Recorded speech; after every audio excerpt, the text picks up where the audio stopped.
Hola, soy la profesora Karina de Sousa. En esta unidad vamos a conversar sobre fisiología digestiva y vamos a conocer un poco sobre cómo ese alimento que ingerimos puede ser realmente aprovechado por el cuerpo, cuáles son todos esos procesos que se dan para que pase por todo el tracto gastrointestinal hasta su excreción. Bien, ¿de qué hablaremos hoy?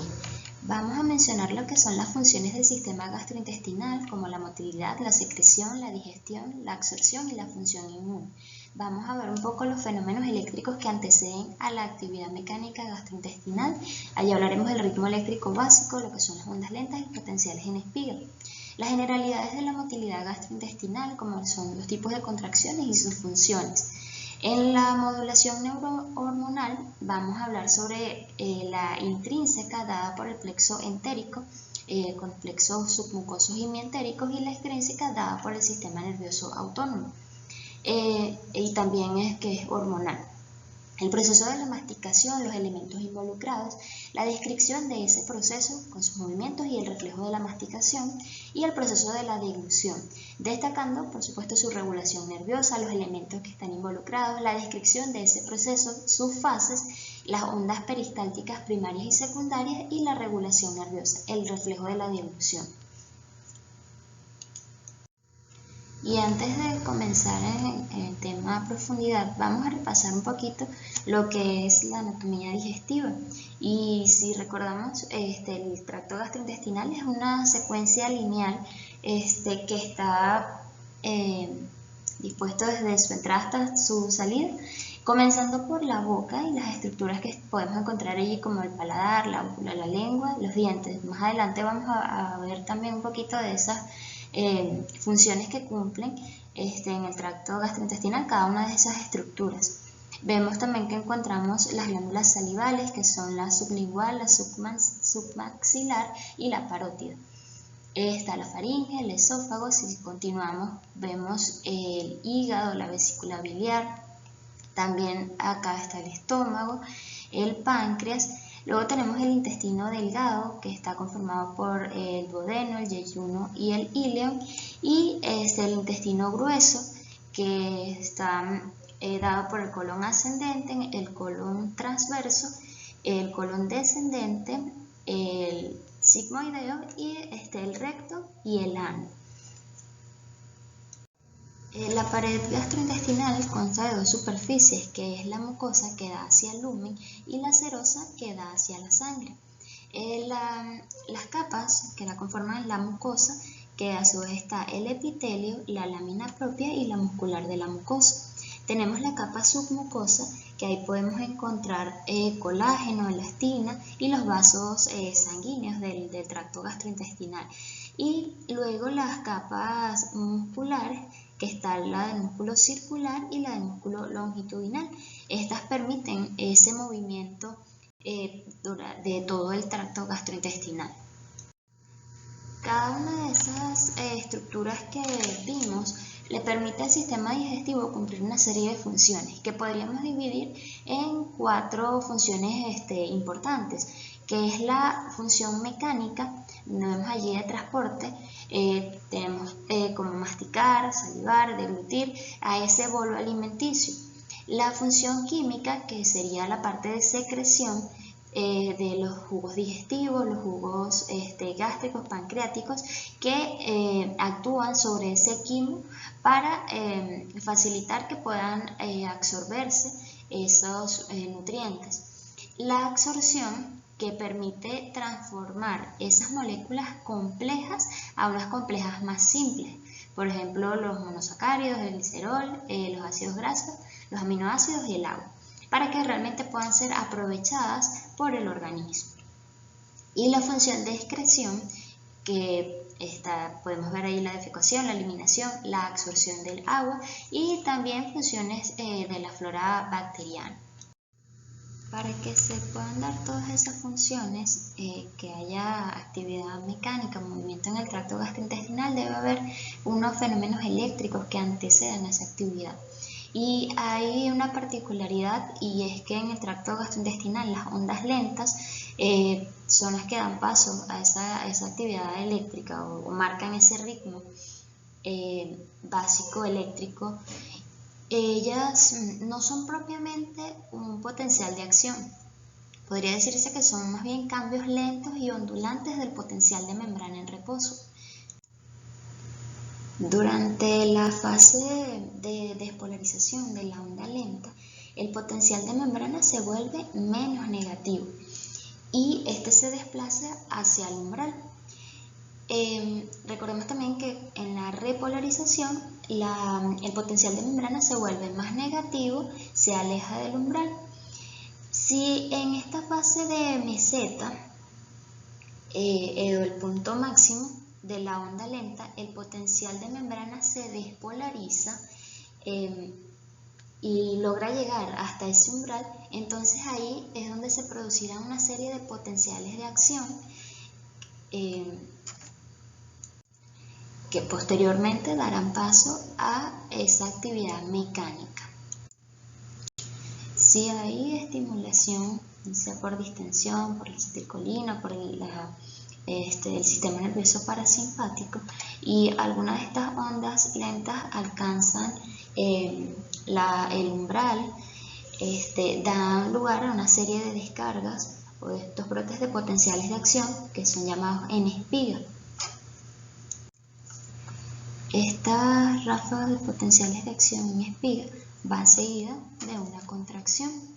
Esta varía en su frecuencia de 13 a 12 por minuto en las diferentes partes del tracto gastrointestinal. En el estómago son unas 3 por minuto, en el duodeno 12 por minuto, en el ilio de 8 a 9 por minuto.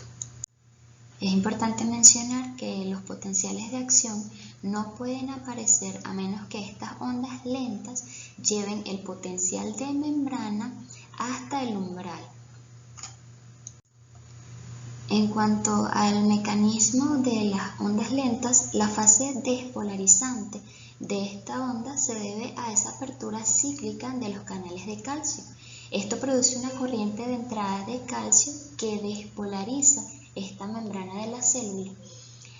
Los canales de calcio se abren durante la fase de la meseta y dan lugar a esa corriente de entrada de calcio que mantienen ese potencial de membrana en un valor despolarizado.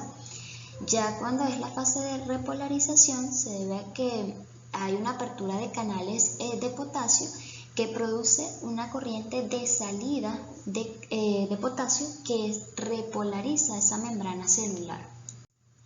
Es importante también mencionar que las ondas lentas producen una contracción débil en el músculo gastrointestinal.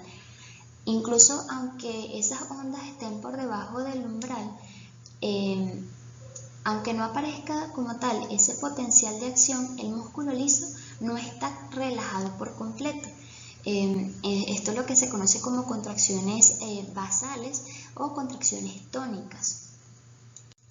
Sin embargo, si las ondas lentas llegan a despolarizar el potencial de membrana hasta ese umbral, pueden aparecer estos potenciales de acción y se dan unas contracciones mucho más potentes que son contracciones fásicas. Cuanto mayor sea el número de estos potenciales de acción en la parte alta de las ondas lentas, mayor será la contracción fásica que se va a dar. Bien, el origen de las ondas lentas está dado por las células intersticiales de Cajal. Estas células actúan como un marcapasos, así como el nódulo sinoauricular es el marcapasos del corazón. Podría decirse que estas células intersticiales de Cajal actúan como un marcapasos en el músculo liso gastrointestinal.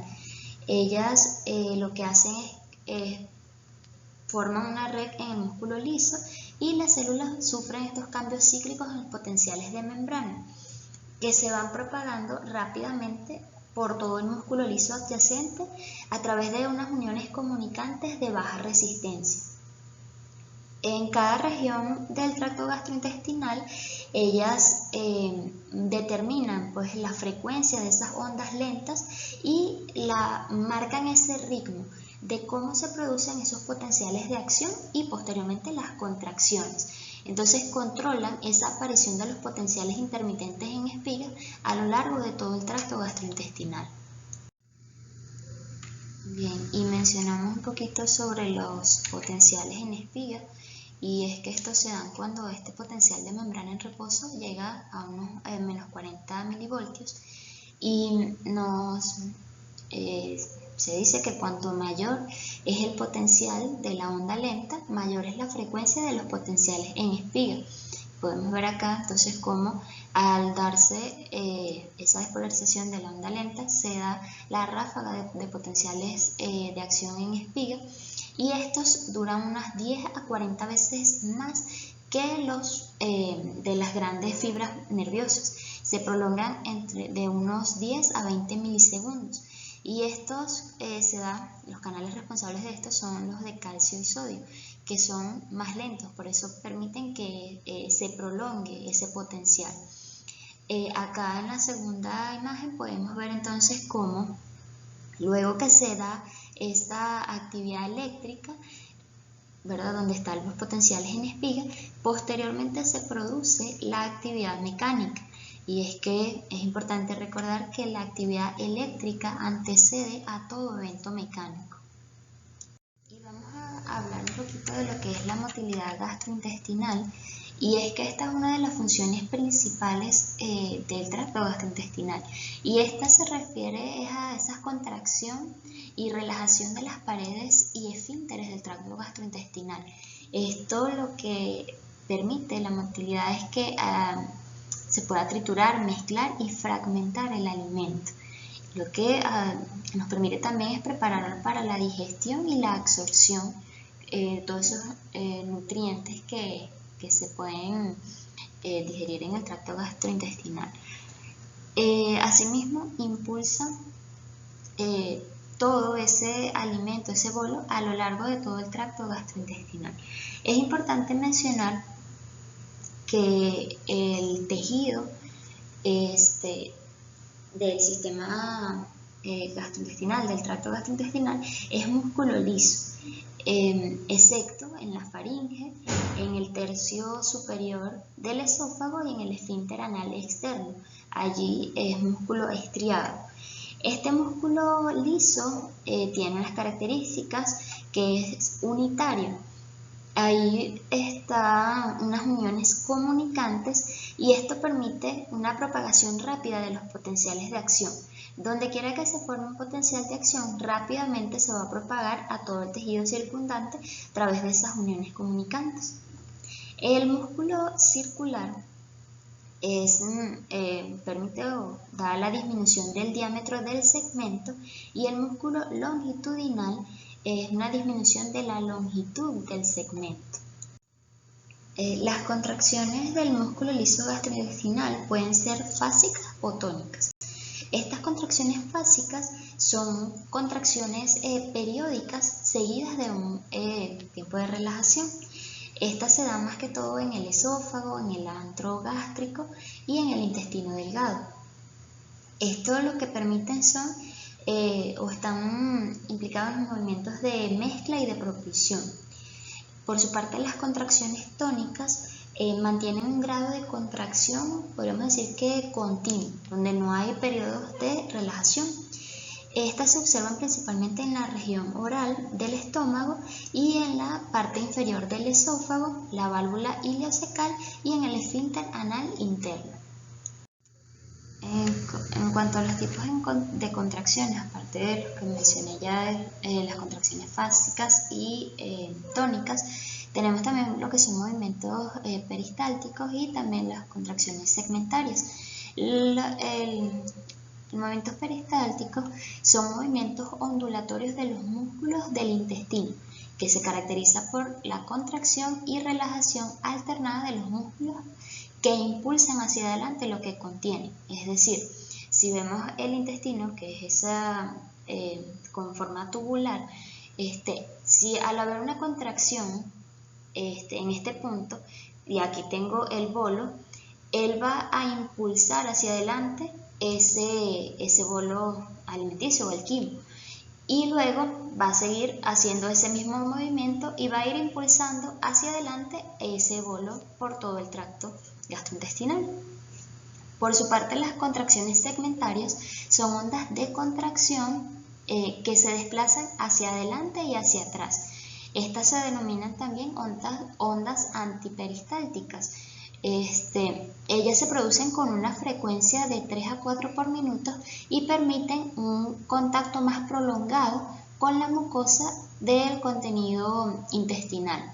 Entonces, ellas dividen acá el bolo o el quimo y hacen que tenga mayor contacto con esa mucosa, lo que permite que pueda haber más contacto con esas secreciones y eso van a fragmentar ese bolo alimenticio.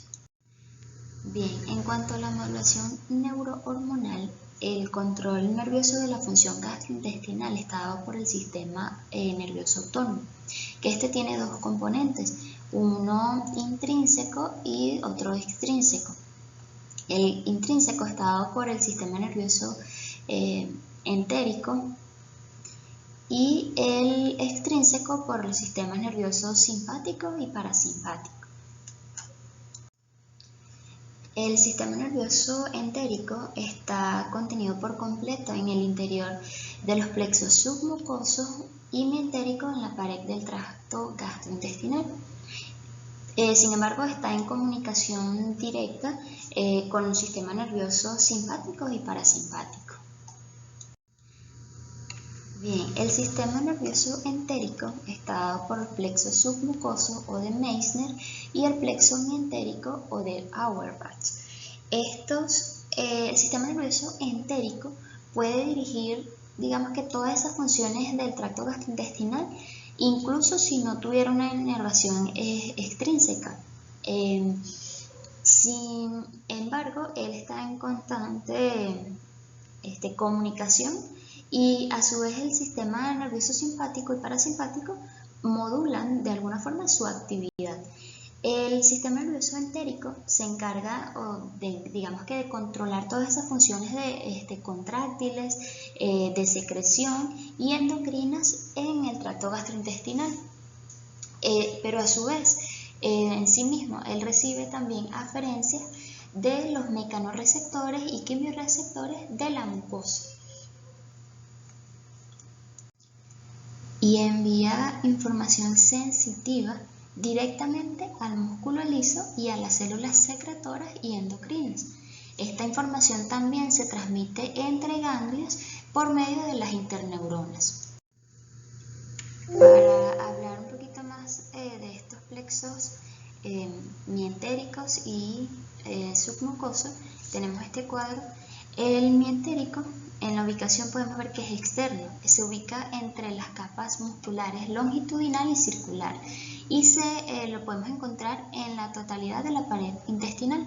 Se encarga de regir los movimientos gastrointestinales. ¿Cuáles serían sus efectos? Aumentar la contracción tónica de la pared intestinal, aumentar la intensidad de las contracciones rítmicas, aumentar también la frecuencia de las contracciones y aumentar la velocidad de la conducción de las ondas de excitación.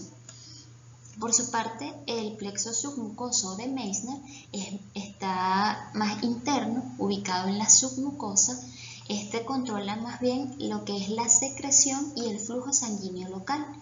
Entonces, ¿cuáles serían sus efectos? Regular la función parietal interna de cada segmento, la secreción local interna, la absorción local y la contracción local del músculo submucoso.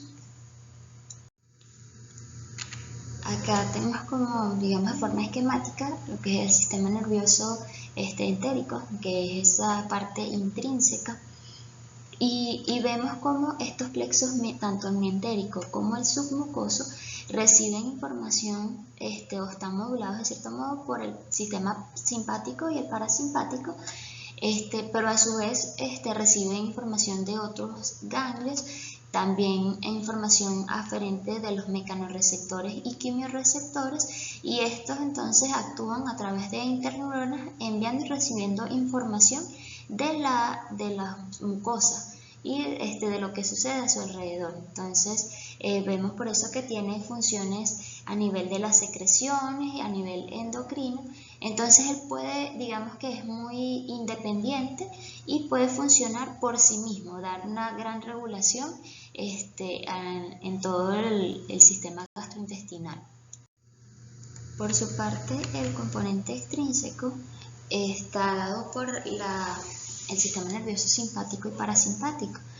En el sistema simpático, las fibras preganglionares son cortas. La sinapsis se da con los ganglios fuera del tracto gastrointestinal, y podemos mencionar 4 ganglios principales que son el celíaco, el mesentérico superior, el mesentérico inferior y el hipogástrico. Las fibras postganglionares son adrenérgicas, ellas se encargan de liberar noradrenalina. El sistema parasimpático está dado por el nervio vago y el nervio pélvico. El nervio vago, que es el par craneal 10, inerva la porción superior del tracto gastrointestinal, es decir, el músculo estriado del esófago, la pared del estómago, el intestino delgado y el colon ascendente. Por su parte, el nervio pélvico, él va a inervar la porción inferior, es decir, el músculo estriado del canal anal externo, el colon transverso, el descendente y el sigmoide. Las neuronas postganglionares son colinérgicas y pectidérgicas.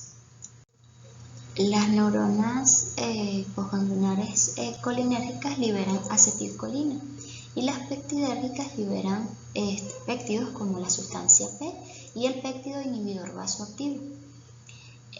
Acá el nervio vago es un nervio mixto, es decir, que tiene fibras aferentes y eferentes.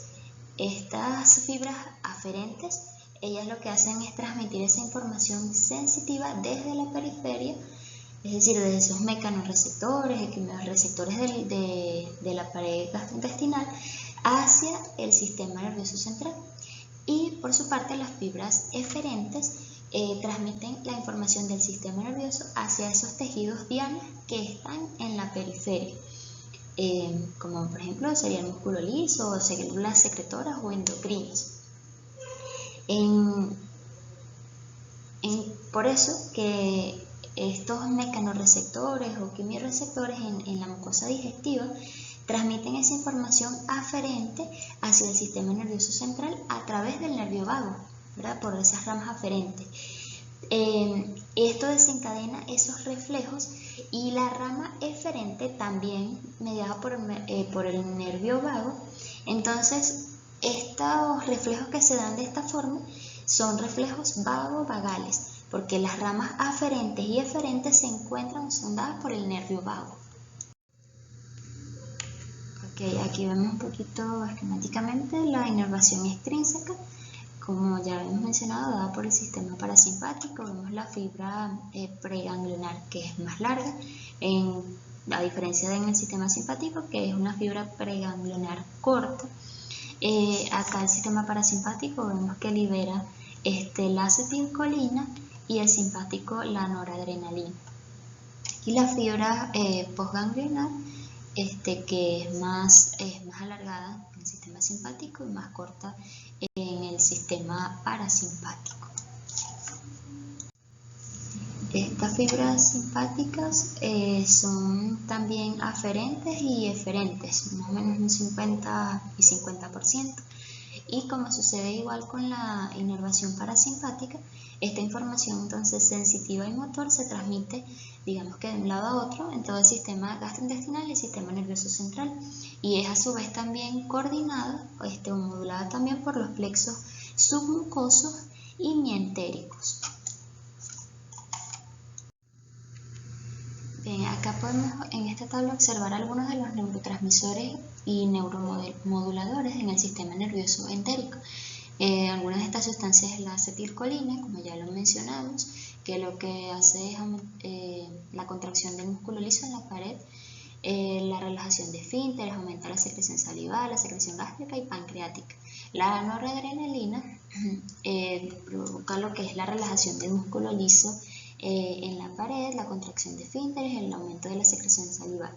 Tenemos el péptido intestinal vasoactivo, que da lo que es la relajación del músculo liso, aumenta la secreción intestinal, pancreática y la gastrina. El péptido liberador de gastrina, las encefalinas, el neuropéptido Y y la sustancia P, que es segregado en conjunto con la acetilcolina. Ella, entre sus acciones, la contracción del músculo liso y el aumento de la secreción saliva. En esta imagen también encontramos lo que son algunos péptidos gastrointestinales, y es que se dan hormonas, sustancias paracrinas y sustancias neurocrinas. Estas hormonas se da la secreción, esta va a la circulación portal, al hígado, luego pasa a la circulación sistémica y de ahí es que puede llegar a la célula diana, al receptor de la célula diana. Por su parte, las sustancias paracrinas son es dada por una célula endocrina del tracto gastrointestinal y va por difusión, puede llegar directamente a la célula, al receptor de la célula diana. Las sustancias neurocrinas necesitan un estímulo, se da el potencial de acción, es liberada la sustancia y está ahí es que llega al receptor de la célula diana. En este cuadro podemos ver lo que son las hormonas secretadas en el tracto gastrointestinal, algunas de ellas que son la gastrina, la colecistoquinina, la secretina y el péptido insulinotrópico dependiente de la glucosa.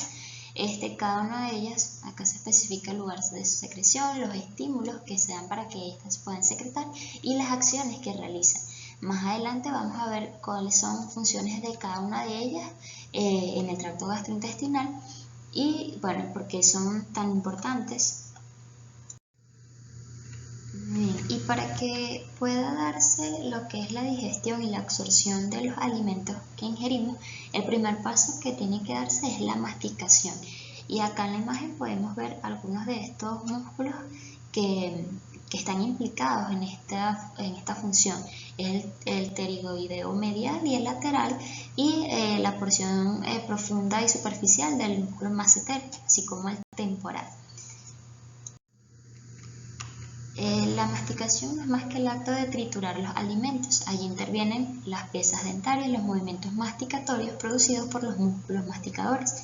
Ayudan a la masticación la lengua, trasladando los alimentos a la superficie trituradora y la secreción salivar, favoreciendo también la trituración.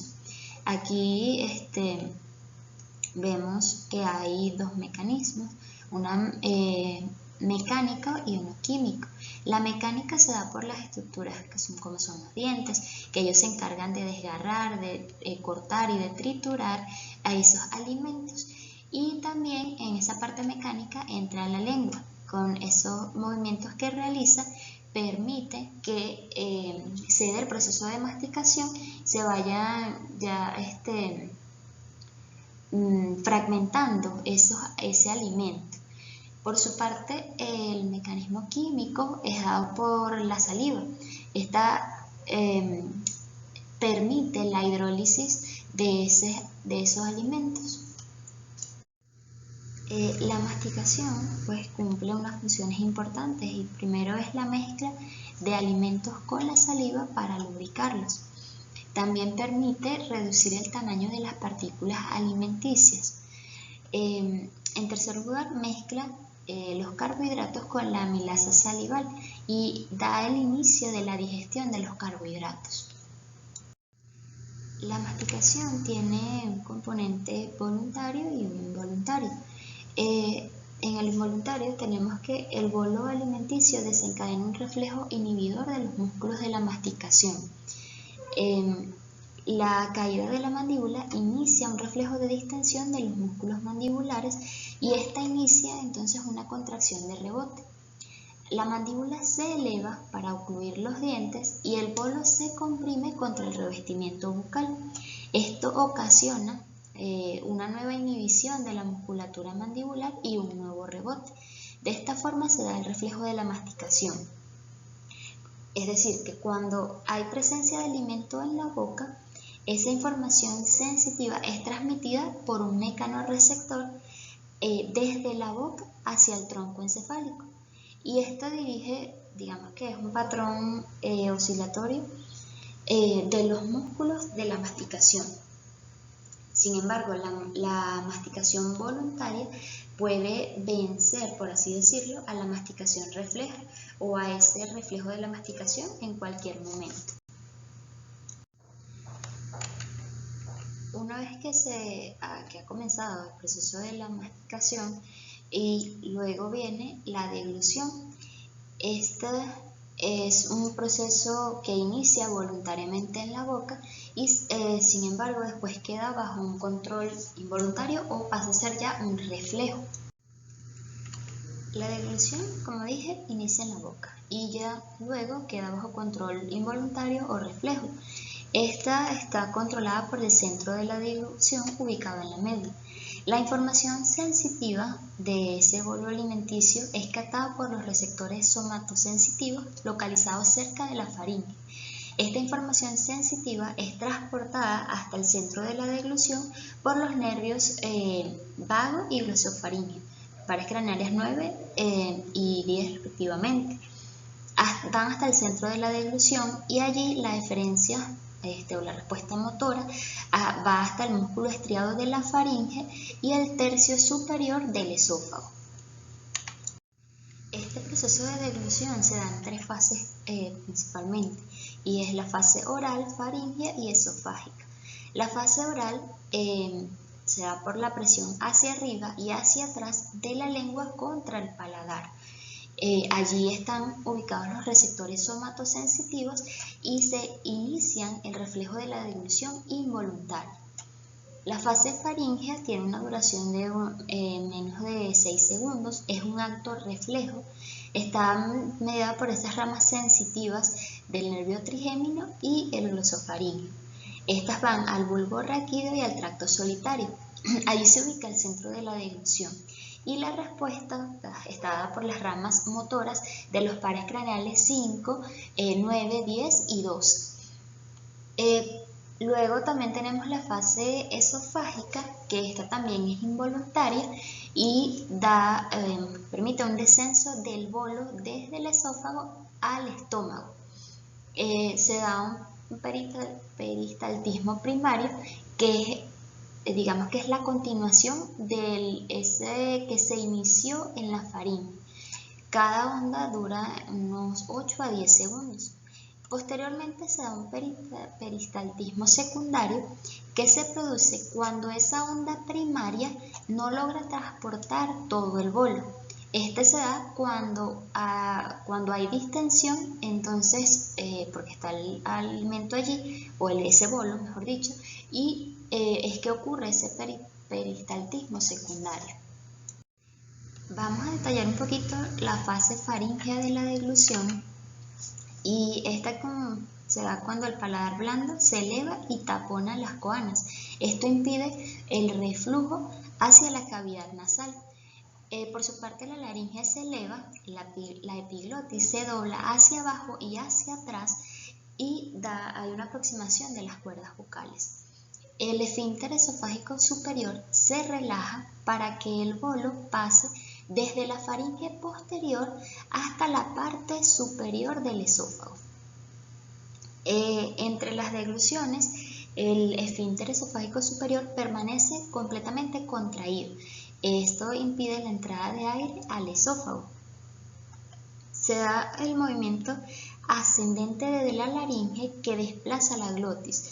Esta es la parte de la dirección del flujo de los alimentos. Esto es una forma de protección para evitar que alimentos vayan hacia las vías aéreas. Se eleva la laringe y se relaja el esfínter esofágico superior, pero se contrae la musculatura faríngea, inicia en la parte superior. La onda peristáltica rápida es la que impulsa los alimentos al esófago. Y a su vez que se da este proceso, el centro de la deglución inhibe al centro respiratorio del bulbo. En cualquiera de sus fases de la respiración que se encuentre, se inhibe inmediatamente cuando se da el proceso de la deglución. Bien, y vamos a ver en este video un poquito más detalladamente lo que es el proceso de la deglución. Vemos allí cómo inicia, ¿verdad?, el proceso de la masticación cuando entra el alimento a la boca. Está por los dientes y la lengua, que ayudan a fragmentar y a lubricar ese alimento para convertirlo ya en lo que es el bolo alimenticio. Ahí vemos cómo va pasando. Cuando pasa acá a nivel de la faringe, esta se cierra para que no haya reflujo hacia la cavidad nasal. Igualmente, vemos cómo vamos a colocarlo acá nuevamente. Vemos entonces cómo la epiglotis también se desplaza. Vamos acá, un poquito rápido.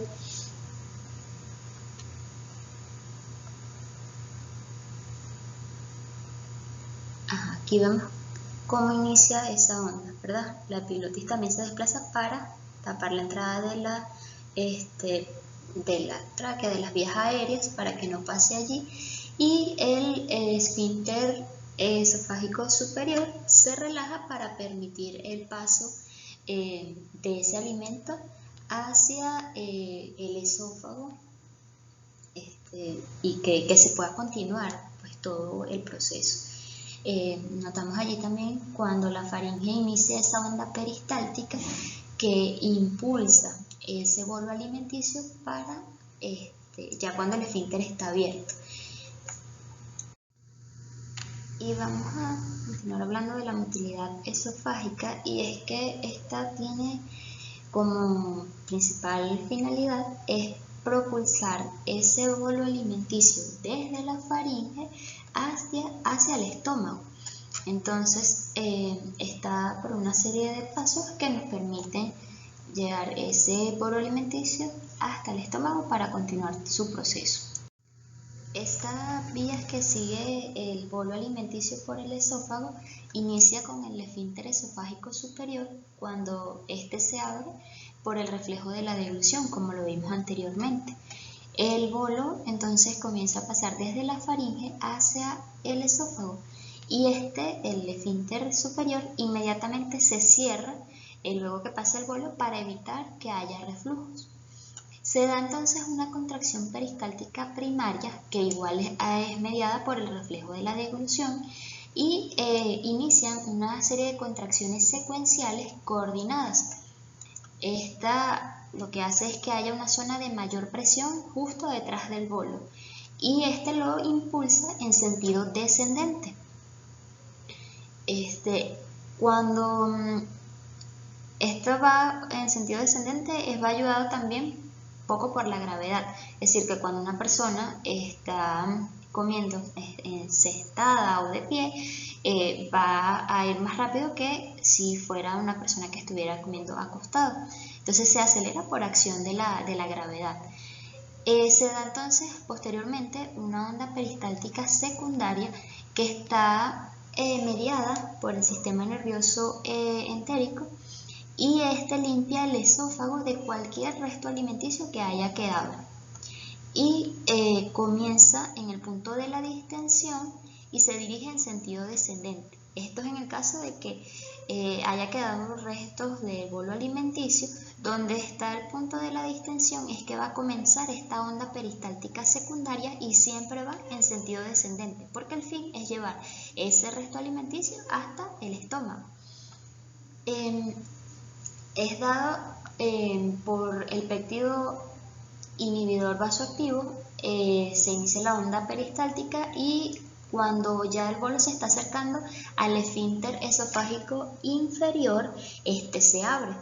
Esta apertura es mediada por las fibras pectidinérgicas que libera este péptido como un neurotransmisor.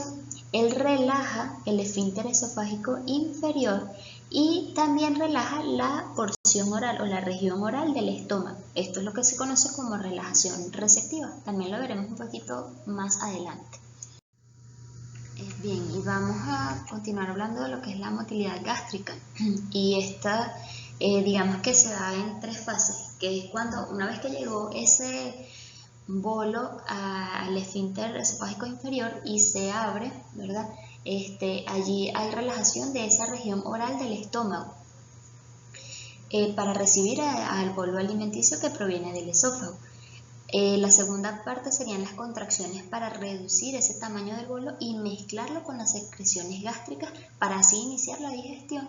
Y luego la motilidad nos permite pues, ese vaciado gástrico que impulsa el quimo hacia el interior del intestino delgado.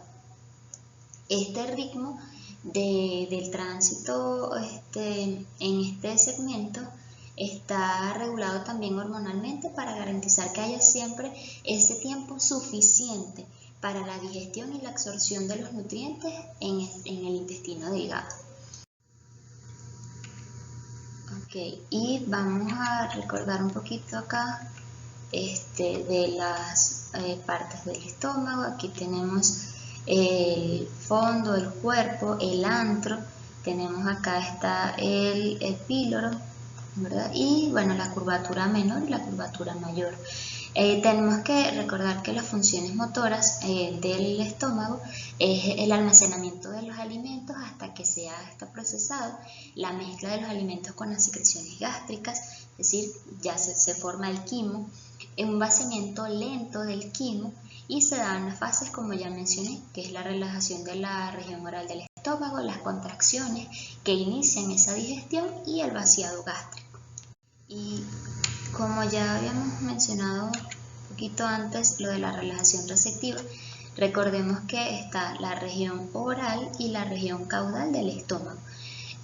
Ya lo hemos mencionado antes, la región oral recibe ese bolo alimenticio que viene del esófago y esta distensión del esfínter, ¿verdad? De la parte del esófago y del esfínter esofágico inferior, también digamos que relaja esa porción oral del estómago.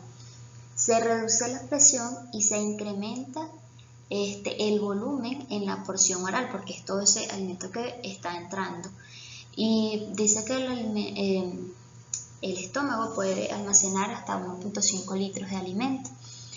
Por un reflejo vagovagal, estos mecanorreceptores de esta región envían la información sensitiva de distensión y el sistema nervioso central envía información eferente al músculo liso. Se libera aquí el péptido inhibidor vasoactivo y se da esa relajación.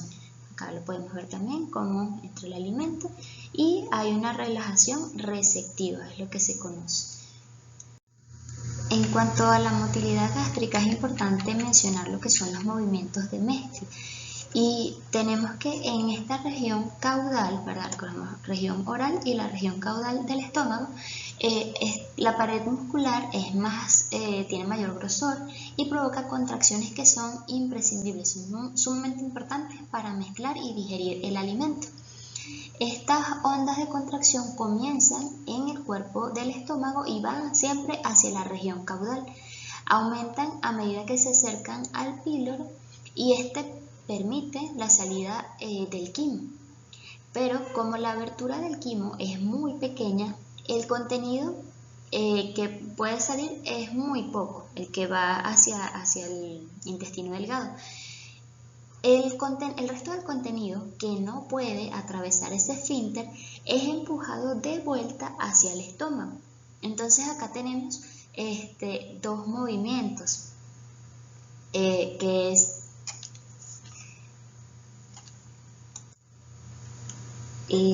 la propulsión y la retropulsión. Ya vamos a verlo un poquito más en detalle.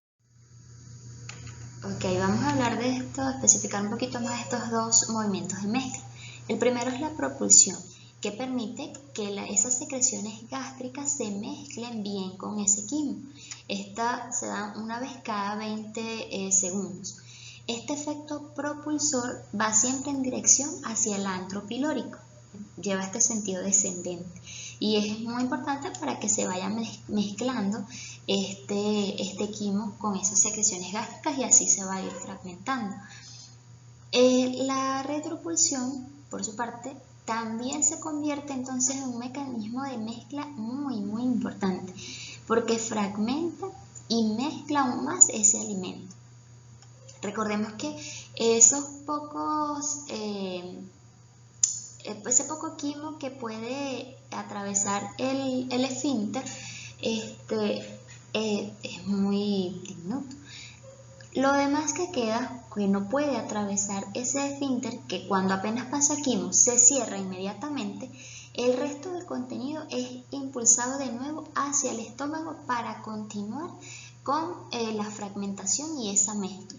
Entonces esto impide que el vaciado del estómago sea tan rápido y que dé tiempo a que se puedan fragmentar y mezclar muy bien esos alimentos que se van a ingerir. Bien, y luego de una comida, el estómago que logra almacenar hasta 1.5 litros de alimentos, de sólidos, líquidos y más las secreciones gástricas, este vaciado gástrico tarda aproximadamente unas 3 horas. Ese ritmo de vaciado debe estar regulado y está para que pueda dar el tiempo suficiente para que se inicie esa digestión y esa absorción de nutrientes y que se neutralice también el contenido gástrico de ácidos en el duodeno. Los líquidos siempre se van a vaciar un poco más rápido que los sólidos y el contenido que es isotónico también, a diferencia de cuando el contenido es hipotónico o hipertónico. Es importante resaltar que para que los alimentos puedan entrar al duodeno deben reducirse las partículas a menos de 1 milímetro. Entonces, la propulsión y la retropulsión se siguen dando hasta que estas partículas ya tienen el tamaño adecuado para que puedan seguir, digamos, hacia el intestino. Acá hay la modulación de este vaciamiento gástrico está dado por señales nerviosas y señales hormonales que vienen tanto del estómago como del intestino delgado. Las del estómago son tanto como que las pueden inhibir como que los pueden acelerar también. Y las del intestino delgado son más que todo inhibitorias, o sea, para retrasar el vaciamiento gástrico. Las señales nerviosas que vienen del estómago es el aumento del volumen intragástrico y la estimulación de los mecanorreceptores. Esto produce ese aumento de esas contracciones peristálticas y va a favorecer ese vaciado. El aumento de la fuerza de contracción del antro y esto relaja ese esfínter pilórico, hace que favorezca el vaciado gástrico. Por su parte, en estas señales hormonales que son de tipo, digamos, inhibitoria para retrasar el vaciamiento gástrico, tenemos lo que son algunos alimentos como la carne, el café, el chocolate, el alcohol. También esto hace que provoca, digamos, que las células G liberen gastrina y esto actúa sobre el píloro y el antro y se retrasa ese vaciamiento gástrico. Por su parte, por el intestino delgado, las señales nerviosas por los receptores que pueden ser de tipo mecanorreceptores, hormonoreceptores o quimiorreceptores. También el reflejo enterogástrico, que lo vamos a ver un poquito más adelante, y las señales hormonales que también inhiben o retrasan, por así decirlo, ese vaciamiento gástrico. Tenemos lo que es la secretina, la colecistoquinina y estas hormonas secretadas pasan a la sangre, inhiben la fuerza del esfínter pilórico. Los estímulos que hacen que secreten estas hormonas son que haya ácidos y las grasas. Y cuando ya tenemos un buen tiempo que no hay alimentos en el tracto gastrointestinal, se da un fenómeno que se llama complejo migratorio interdigestivo, y este no es más que un patrón de actividad motora del músculo liso del estómago y del intestino durante esos periodos de ayuno, por eso se llaman interdigestivos. Este se da en 4 fases. La fase 1 dura entre 45 a 60 minutos. Hay potenciales de acción y contracciones muy escasas. La fase 2 dura aproximadamente 30 minutos, es una fase ya un poco más irregular, hay actividad intermitente. Los potenciales de acción que se dan allí todavía no causan contracción. En la fase 3, que dura entre unos 5 a 15 minutos, es una fase activa. Ya estas ondas lentas generan potenciales de acción que generan contracciones de una mayor amplitud y el píloro permanece abierto. Esto se da con el fin de que cualquier resto de alimentos o residuos de quimo que haya quedado pueda ser, por así decirlo, limpiado. Y por último la fase 4, que es una actividad irregular entre las fases 3 y 1, o sea que vuelve otra vez nuevamente como que a ese reposo.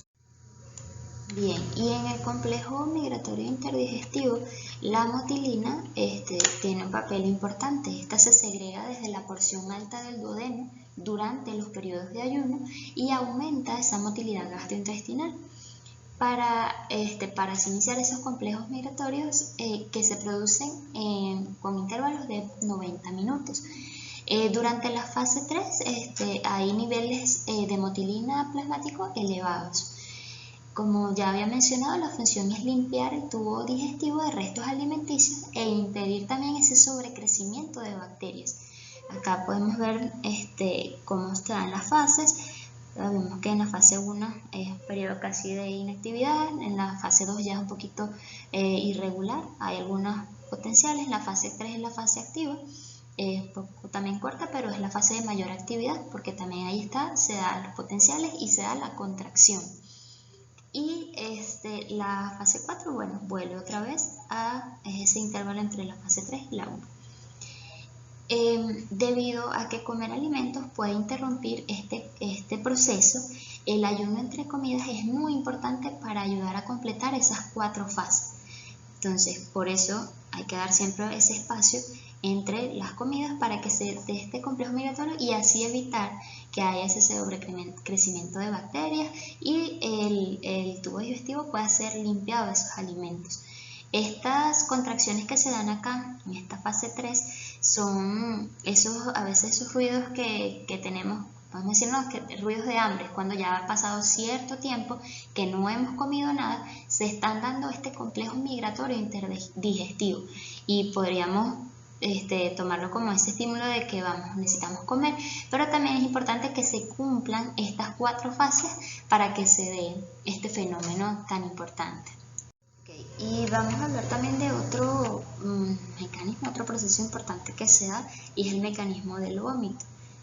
Vamos a estudiar ahorita cómo se da este proceso y ya que es uno de los fenómenos que se dan en el tracto gastrointestinal también y que son importantes estudiarlos.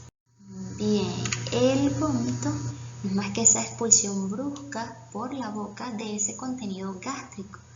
Este es un fenómeno reflejo que es bastante complejo, pues interviene en vías aferentes, tiene centro integrador y vías eferentes. Tal, es un reflejo como tal. Está controlado también por 2 centros medulares principales, que es el centro del vómito y el área gatillo del vómito.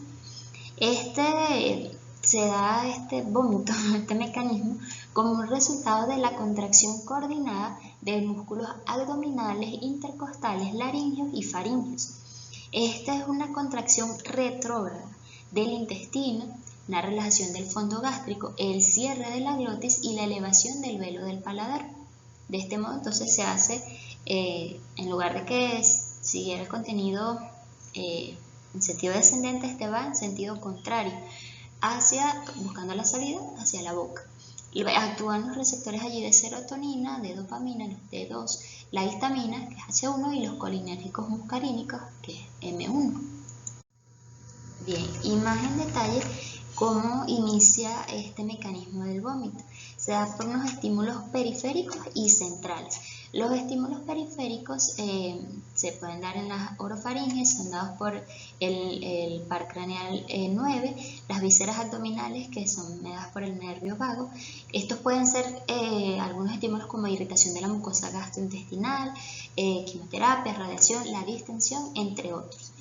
Hay estímulos centrales que van desde la corteza cerebral, la zona de gatillo, los núcleos del tallo cerebral, los núcleos vestibulares del par craneal 8, también los del centro visual, olfatorio y límbico. Esto puede explicar por qué algunas veces al ver una comida, un olor que sea desagradable, puede estimular este mecanismo del vómito, al igual que en los núcleos vestibulares del par craneal 8, como cuando hay movimientos que producen este mareo, puede también darse estos mecanismos del vómito. El neurotransmisor involucrado acá es el glutamato y están los receptores H1 y H2. Estos estímulos, sean centrales o periféricos, van al centro integrador, que es el centro del vómito.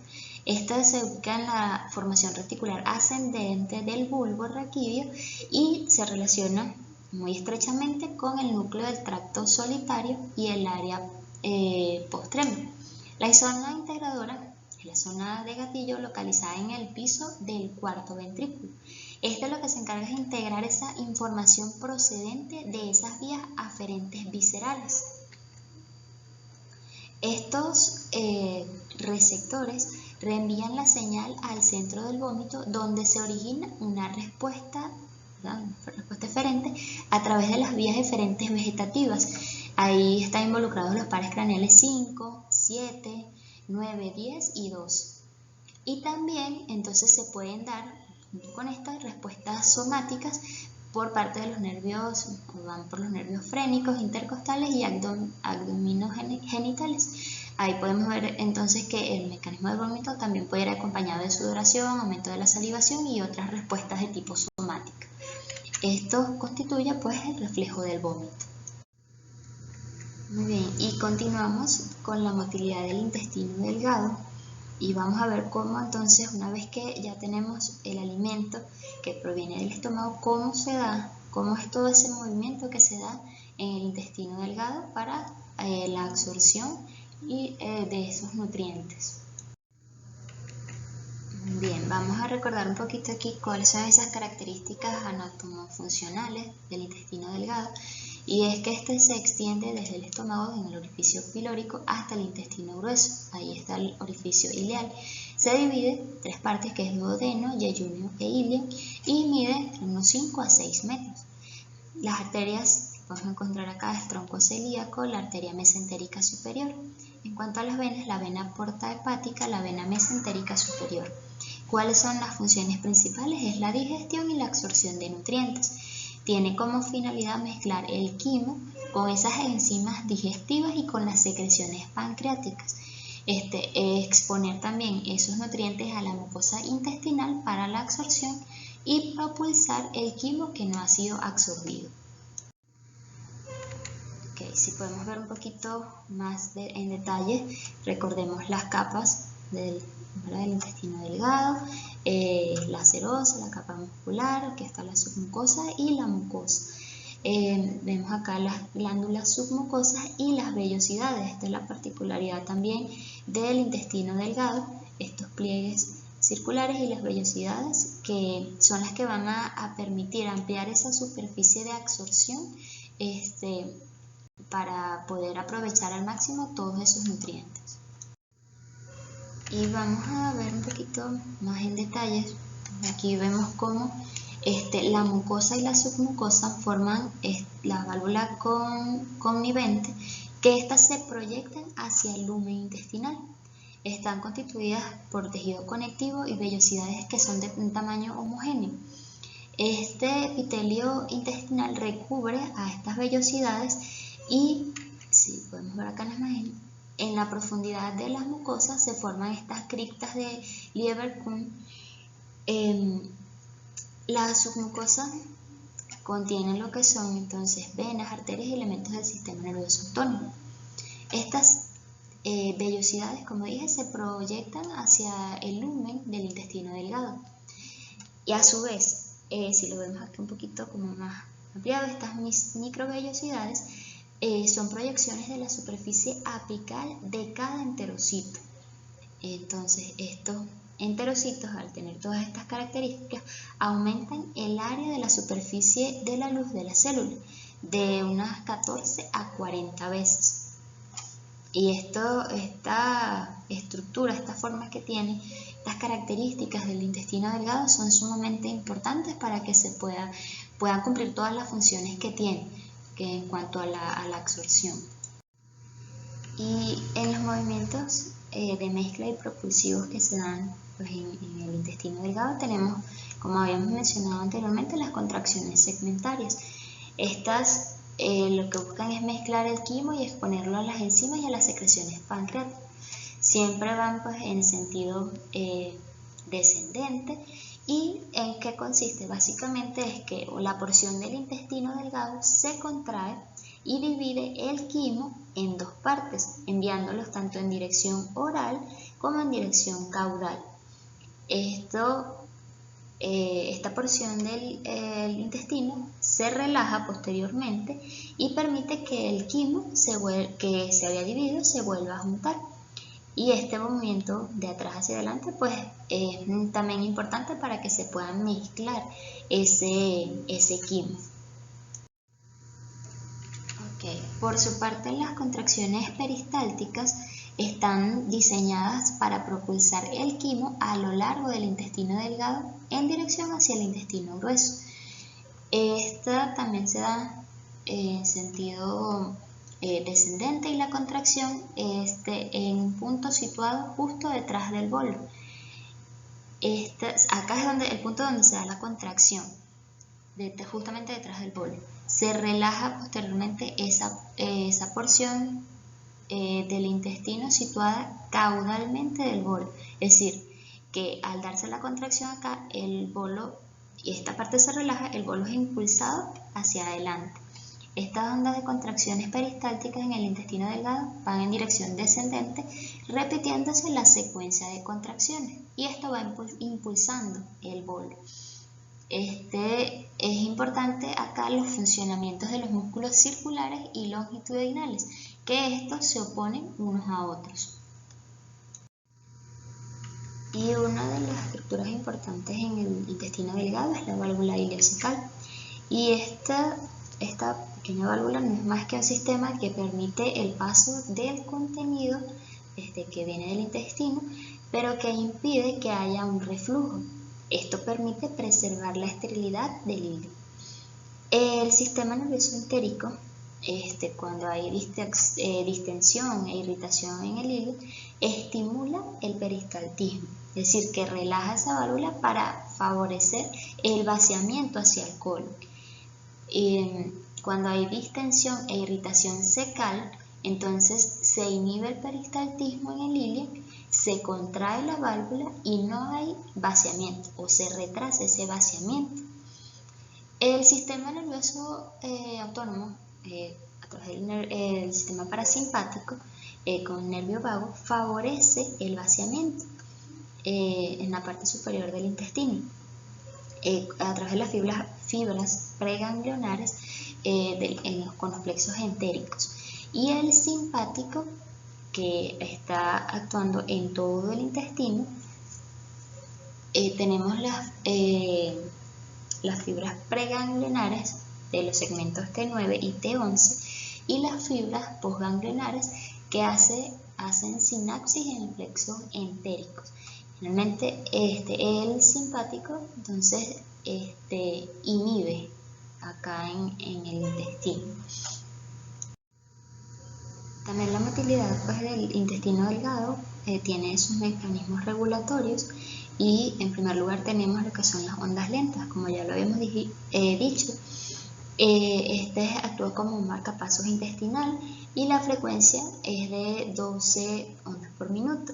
Estas células de Cajal situadas están en la capa muscular externa, cerca del plexo entérico.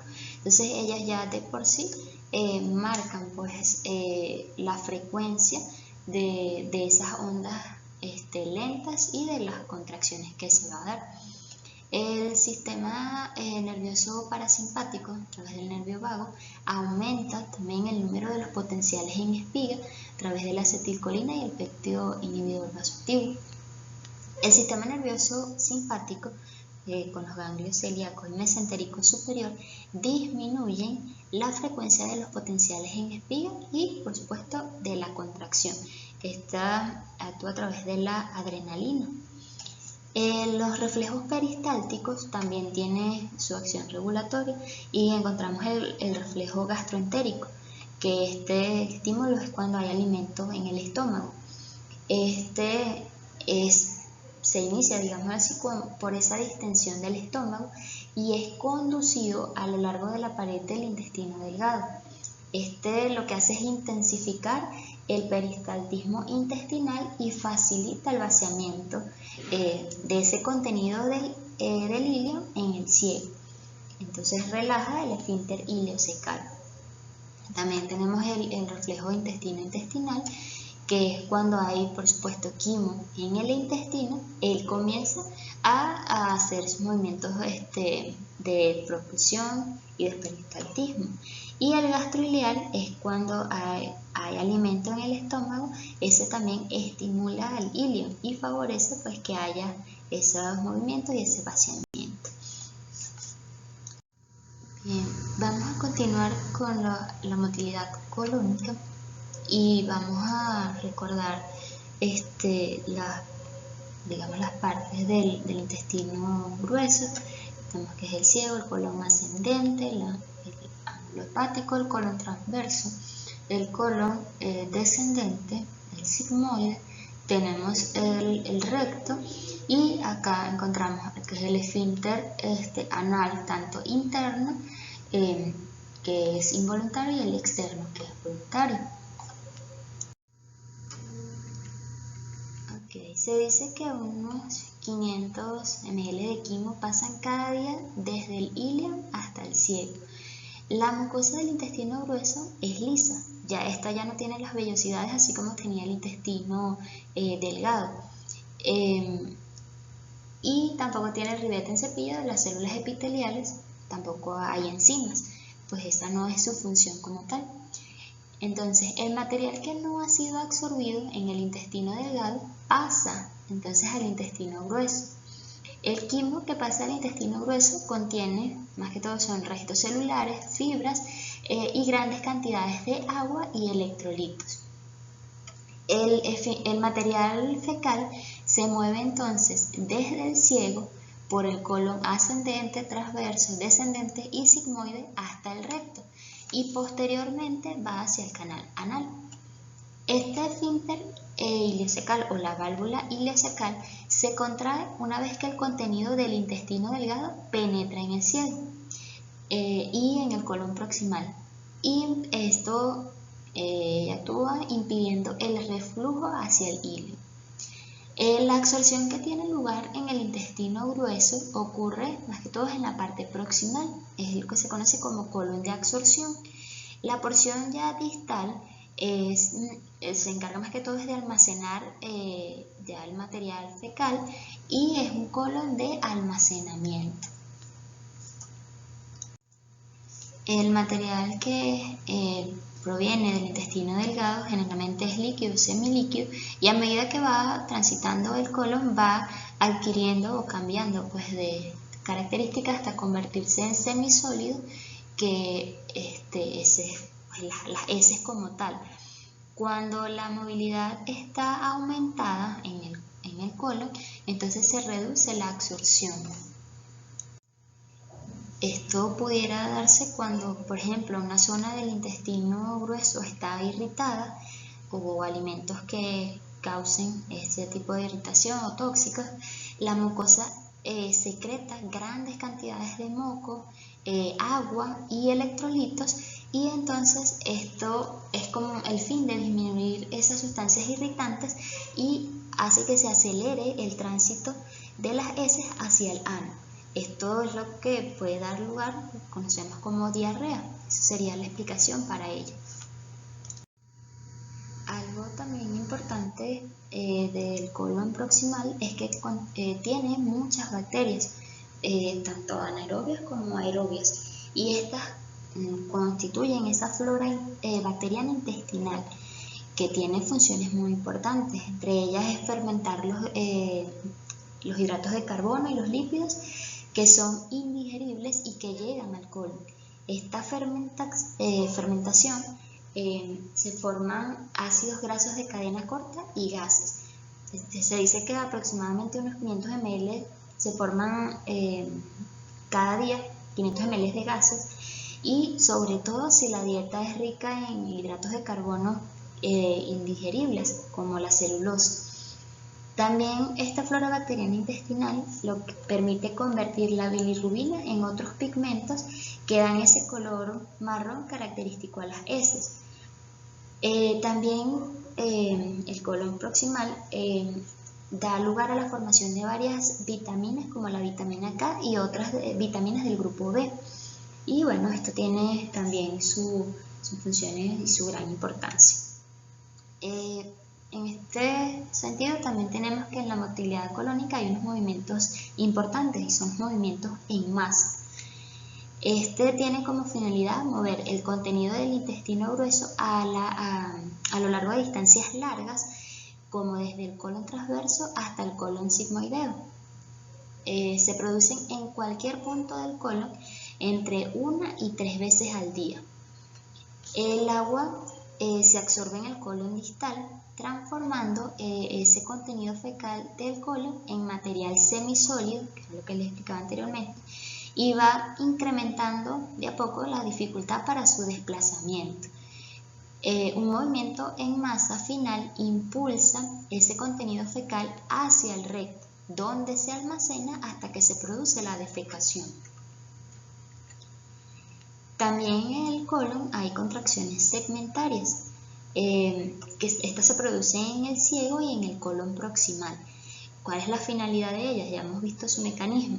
Es mezclar igual el contenido del intestino grueso.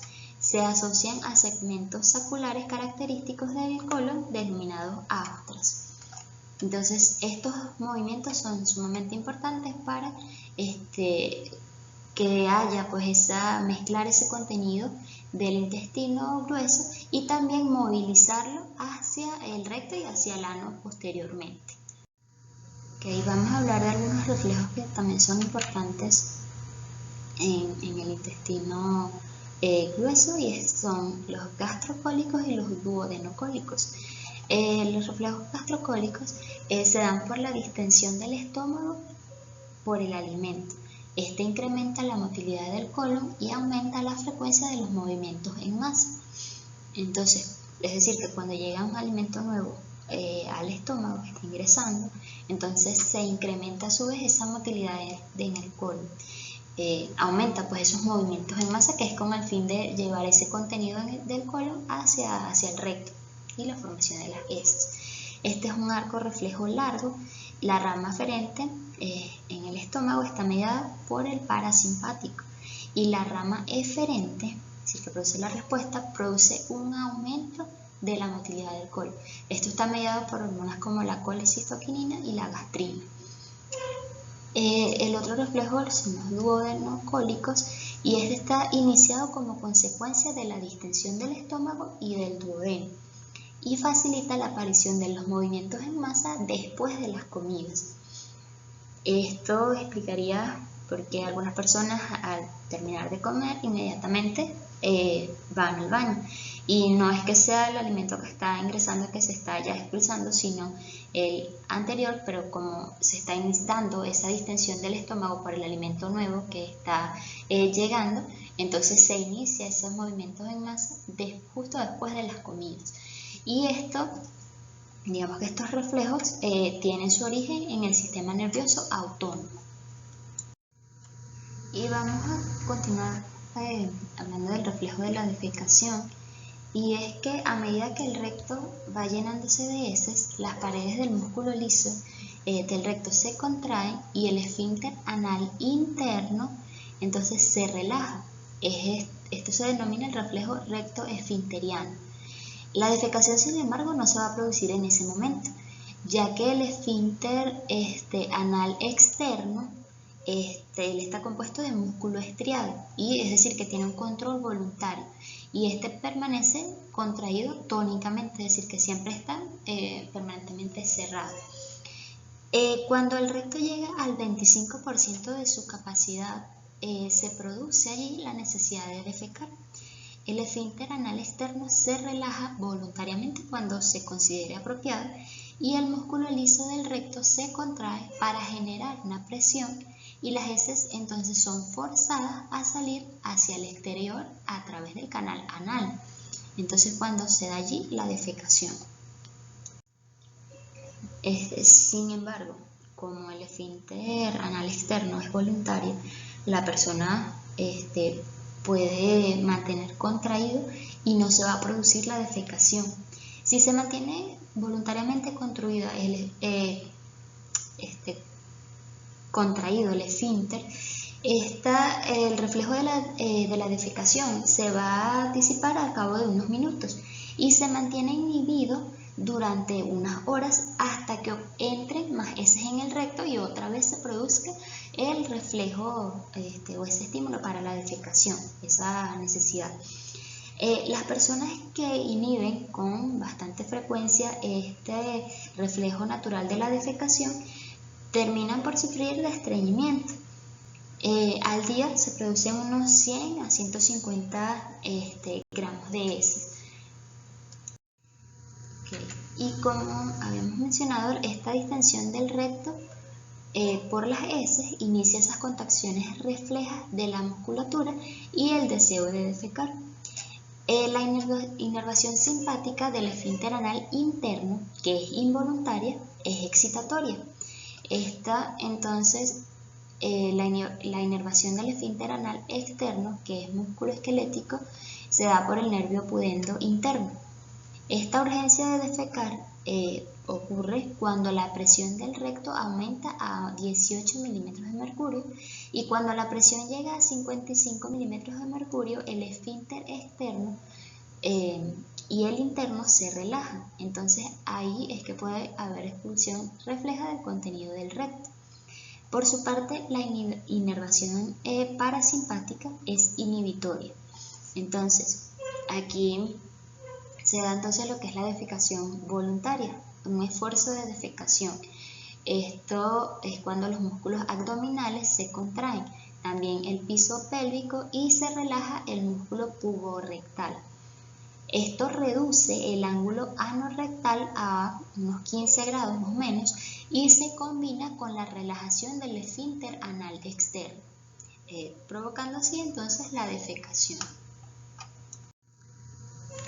Acá en la imagen podemos ver lo que ocurre entonces durante ese esfuerzo para defecar y es lo que veíamos, que hay un descenso del piso pélvico, se relaja el músculo puborectal y el ángulo anorrectal también se disminuye y esto favorece entonces la defecación. Aparte entonces que va acompañado por la contracción de los músculos abdominales para favorecer entonces ese proceso.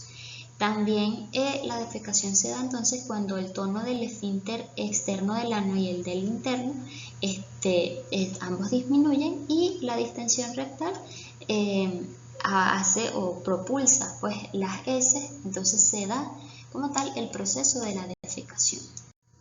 Muy bien, y esta fue toda la clase de la motilidad gastrointestinal.